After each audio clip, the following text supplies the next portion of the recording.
అందరికీ నమస్కారం. మనకు టెట్ పరీక్ష దగ్గరలో ఉంది. అత్యంత ముఖ్యమైనటువంటి ప్రశ్నలను 30 ప్రశ్నలు తీసుకొని సైకాలజీ అంశం పైన ఇక్కడ టెస్ట్ నిర్వహించడం జరుగుతుంది. మీరు కూడా ఇందులో పాల్గొనండి. సైకాలజీతో పాటు పెడగాజీ సంబంధించినటువంటి 2-3 ప్రశ్నలు కూడా ఇక్కడ ఇవ్వడం జరుగుతుంది. చూద్దాం మరి. 1వ ప్రశ్న. ఒక ఉపాధ్యాయుడు తరగతి గదిలో విద్యార్థికి త్రిభుజం యొక్క అంతర కోణాల మొత్తం 180 అని నేర్పిన తర్వాత విద్యార్థి చతుర్భుజాన్ని 2 త్రిభుజాలుగా విభజించి దాని అంతర కోణాల మొత్తం 360 అని స్వయంగా గ్రహించాడు. ఇక్కడ జరిగినటువంటి అభ్యసన బదిలీ ఏది? ఏ ధనాత్మక బదిలీ, బి ద్విపార్శ్వ బదిలీ, సి నిలువు బదిలీ, డి శూన్య బదిలీ. ఆన్సర్ వచ్చేసి నిలువు బదిలీ అనేది సరైంది. 2వ ప్రశ్న. పియాజే సంజ్ఞానాత్మక వికాస సిద్ధాంతం ప్రకారం ఒక చిన్నారి కొలంబస్ శోధనల గురించి, అంతరిక్ష పరిశోధనల గురించి వింటూ భూమి గుండ్రంగా ఉంటుంది కానీ మనకు సమతలంగా కనిపిస్తుంది అనే సంక్లిష్ట భావనను అవగాహన చేసుకునే దశ ఏది? ఏ పూర్వ ప్రచాలక దశ, బి మూర్త ప్రచాలక దశ, సి అమూర్త ప్రచాలక దశ, డి ఇంద్రియ చాలక దశ. ఆన్సర్ వచ్చేసి సి. అమూర్త ఆలోచనలు, కనిపించని సంక్లిష్ట భావనలను గ్రహించడం 11 సంవత్సరాల తర్వాత వచ్చే అమూర్త ప్రచాలక దశలో జరుగుతుందన్నమాట. 3వ ప్రశ్న.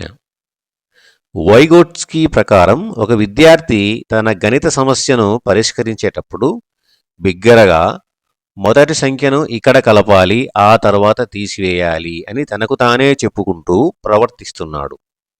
ఈ రకమైన సంభాషణను వైగోట్స్కీ ఏమంటారు? ఏ సామాజిక సంభాషణ, బి వ్యక్తిగత సంభాషణ, సి అంతర్గత సంభాషణ, డి ఇగోసెంట్రిక్ సంభాషణ. దీంట్లో ఆన్సర్ వచ్చేసి వ్యక్తిగత సంభాషణ. వైగోట్స్కీ ప్రకారం పిల్లలు తమ ప్రవర్తనను మరియు ఆలోచనలను నియంత్రించుకోవడానికి బిగ్గరగా మాట్లాడుకోవడాన్ని ప్రైవేట్ స్పీచ్ అంటారు, అంటే వ్యక్తిగత సంభాషణ అంటారు అన్నమాట.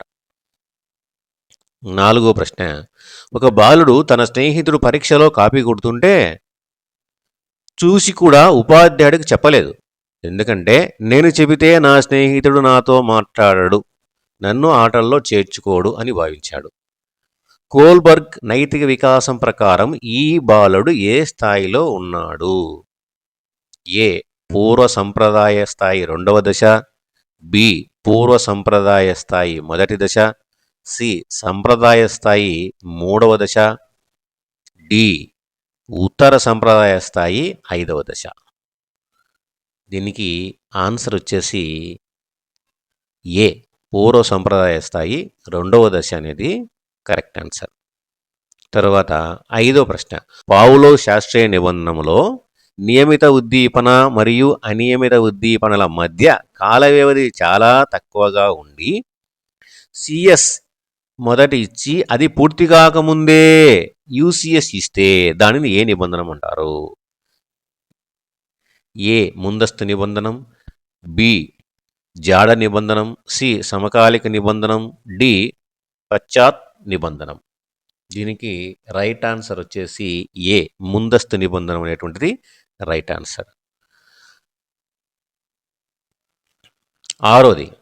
స్కిన్నర్ కార్యసాధక నిబంధన ప్రకారం ఒక ఉపాధ్యాయుడు తరగతిలో అల్లరి చేసే విద్యార్థిని బెంచ్ మీద నిలబెట్టకుండా అతనికి ఇచ్చే ప్రత్యేక ఆట సమయాన్ని రద్దు చేశాడు.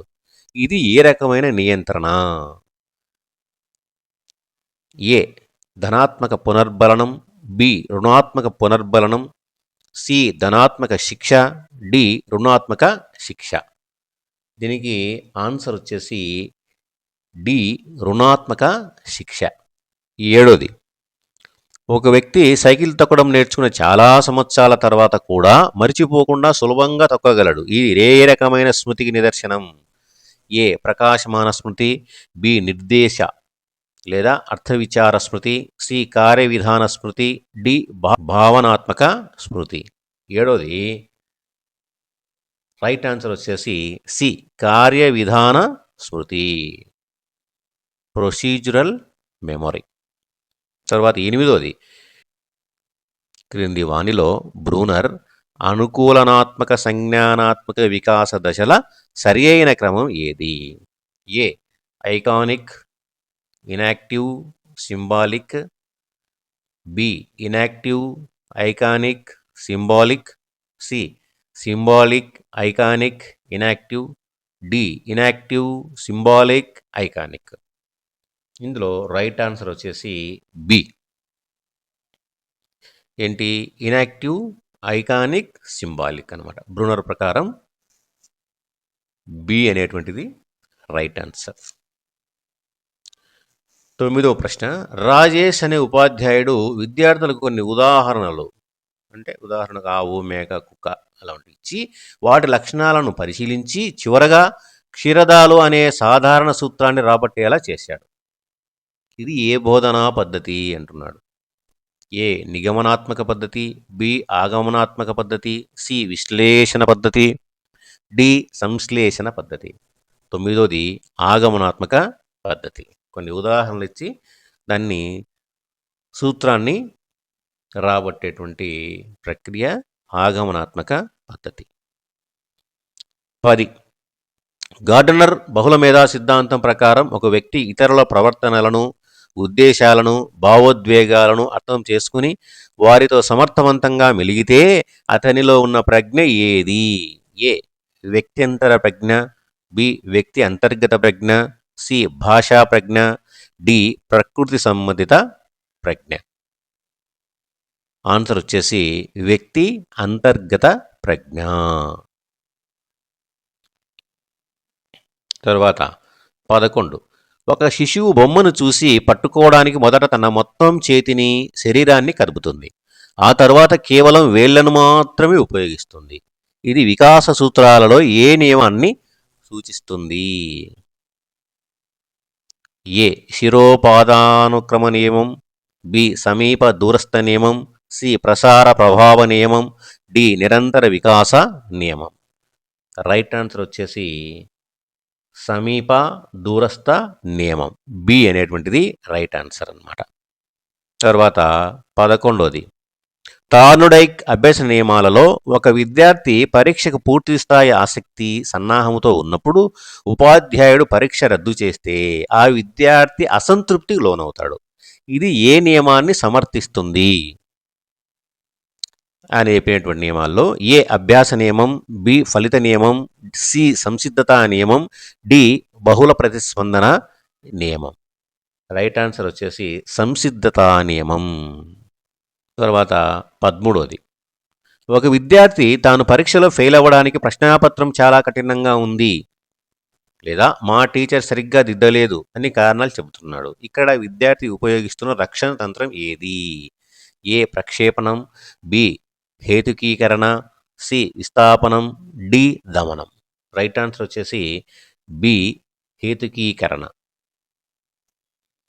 తర్వాత 14 బండూరా సాంఘిక అభ్యసన సిద్ధాంతం ప్రకారం పరిశీలనాత్మక అభ్యసనంలో సరైన సోపానాల క్రమం ఏది?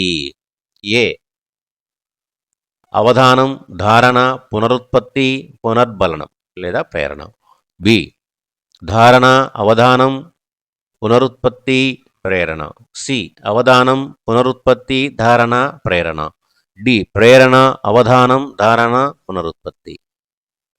ఈ సోపానాల క్రమం పరిశీలిస్తే 14వ దానికి అంటే ఏ అనేటువంటిది రైట్ ఆన్సర్. అవధానం, ధారణ, పునరుత్పత్తి, పునర్బలనం లేదా ప్రేరణ అనేటువంటిది ఈ క్రమంలో సోపానాలు ఉంటాయి. 15వ ప్రశ్న విలీన విద్యలో వైకల్యం ఉన్న పిల్లలకు అందించాల్సిన సరైన బోధనా వ్యూహం ఏది? ఏ వారిని ప్రత్యేక తరగతికి పరిమితం చేయడం, బి అందరికీ ఒకే రకమైన మూల్యాంకనం ఉపయోగించడం, సి వ్యక్తిగతీకరించిన విద్యా ప్రణాళిక అమలు చేయడం. డి. కేవలం మౌఖిక బోధనపై మాత్రమే ఆధారపడడం. రైట్ ఆన్సర్ వచ్చేసి సి. వ్యక్తిగతీకరించిన విద్యా ప్రణాళిక అమలు చేయడం అనేటువంటిది రైట్ ఆన్సర్. 10వ ప్రశ్న. ఒక ఉపాధ్యాయురాలు విద్యార్థులలో సృజనాత్మకతను పెంపొందించడానికి క్రింది వానిలో ఏ రకమైన ఆలోచనను ప్రోత్సహించాలి? ఏ. సమైక్య ఆలోచన, బి. విభిన్న ఆలోచన, సి. ఏకమితీయ ఆలోచన, డి. అనుకరణ ఆలోచన. బి. విభిన్న ఆలోచన సరైనది. 17వ ప్రశ్న.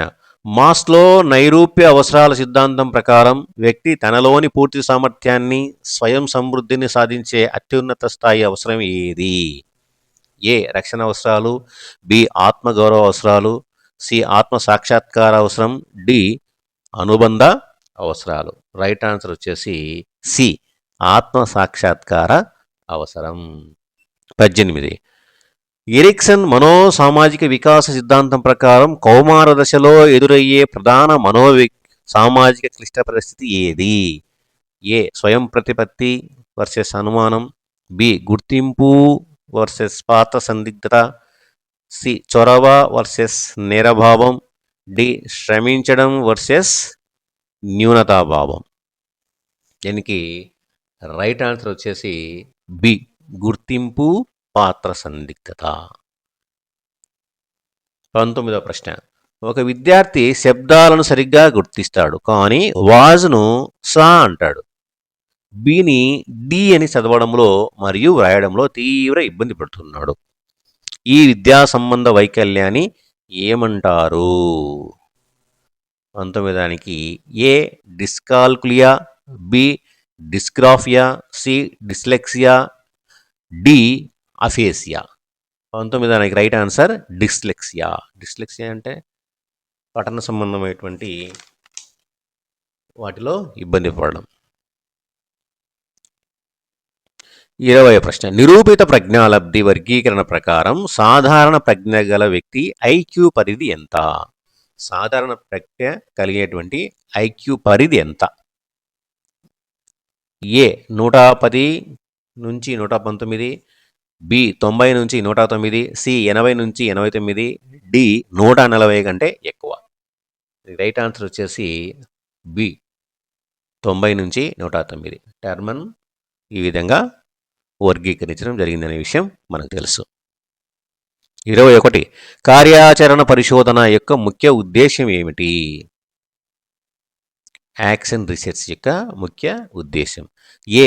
సార్వత్రిక సిద్ధాంతాలను ప్రతిపాదించడం, బి. తరగతి గది లేదా పాఠశాల స్థాయి తక్షణ సమస్యలను పరిష్కరించడం, సి. విద్యార్థుల వార్షిక మార్కులను పోల్చడం, డి. విద్యా విధానాలను దీర్ఘకాలికంగా మార్చడం. రైట్ ఆన్సర్ వచ్చేసి బి. తర్వాత 22వది. ప్రాథమిక స్థాయి విద్యార్థి పుస్తకాన్ని చాలా దగ్గరగా పెట్టుకొని చదవడం, తరగతిలో బోర్డుపై ఉన్న అక్షరాలను సరిగ్గా చూడలేకపోవడం గమనించిన ఉపాధ్యాయుడు మొదట చేయవలసిన పని ఏమిటి? ఏ. విద్యార్థిని చివరి బెంచ్లో కూర్చోబెట్టడం, బి. విద్యార్థిని మందలించడం, సి. తల్లిదండ్రులకు సమాచారం ఇచ్చి నేత్ర వైద్యునికి చూపించమని సూచించడం, డి. విద్యార్థిని ప్రత్యేక పాఠశాలకు పంపడం. 22వ దానికి రైట్ ఆన్సర్ సి. 23వది. నిర్మాణాత్మక మూల్యాంకనం యొక్క ప్రధాన లక్షణం ఏమిటి? ఏ. కోర్సు చివరలో గ్రేడులు ఇవ్వడం, బి. బోధనాభ్యసన ప్రక్రియ జరుగుతుండగానే విద్యార్థుల లోపాలను సవరించి మెరుగుపరచడం, సి. విద్యార్థులను విజేతలు మరియు ఓడిపోయిన వారిగా వర్గీకరించడం, డి. కేవలం రాత పరీక్షలు మాత్రమే నిర్వహించడం. 23వది బి. బోధనాభ్యసన ప్రక్రియ జరుగుతుండగానే విద్యార్థుల లోపాలను సవరించి మెరుగుపరచడానికి కోసమనే ఎఫ్ఏ పరీక్షలు జరుగుతాయన్నమాట. 24వది. గెస్టాల్ట్ అభ్యసన సిద్ధాంతంలో కోహ్లర్ చేసిన ప్రయోగంలో సుల్తాన్ అనే చింపాంజీ సమస్యను ఎలా పరిష్కరించింది? ఏ. క్షేత్రంలో అనేక ప్రయత్నాలు చేసి విఫలమవడం ద్వారా, బి. హఠాత్తుగా పరిస్థితి మొత్తాన్ని అంచనా వేసి అంతర్దృష్టి ద్వారా, సి. ఇతర చింపాంజీలను అనుకరించడం ద్వారా, డి. నిబంధిత ఆహారం ద్వారా. దానికి రైట్ ఆన్సర్ బి. హఠాత్తుగా పరిస్థితి మొత్తాన్ని అంచనా వేసి అంతర్దృష్టి ద్వారా సమస్యను పరిష్కరించింది చింపాంజీ. 25 ఆర్టీఈ చట్టం 2009 ప్రకారం ప్రాథమిక స్థాయిలో 150 మంది కంటే ఎక్కువ మంది విద్యార్థులు ఉంటే ప్రధానోపాధ్యాయుడితో సహా ఉండవలసిన విద్యార్థి ఉపాధ్యాయ నిష్పత్తి ఎంత? దానికి రైట్ ఆన్సర్ వచ్చేసి 40:1 బి రైట్ ఆన్సర్. తరువాత 26ది వికాసానికి సంబంధించి క్రింది వాక్యాలలో సరికాకపోయిన వాక్యం ఏది? సరికాని వాక్యం ఏది? అది సరికానిది వికాసానికి సంబంధించి సరికానిది. ఏ వికాసం అనేది పరిపక్వత మరియు అభ్యసనం యొక్క ఉత్పన్నం.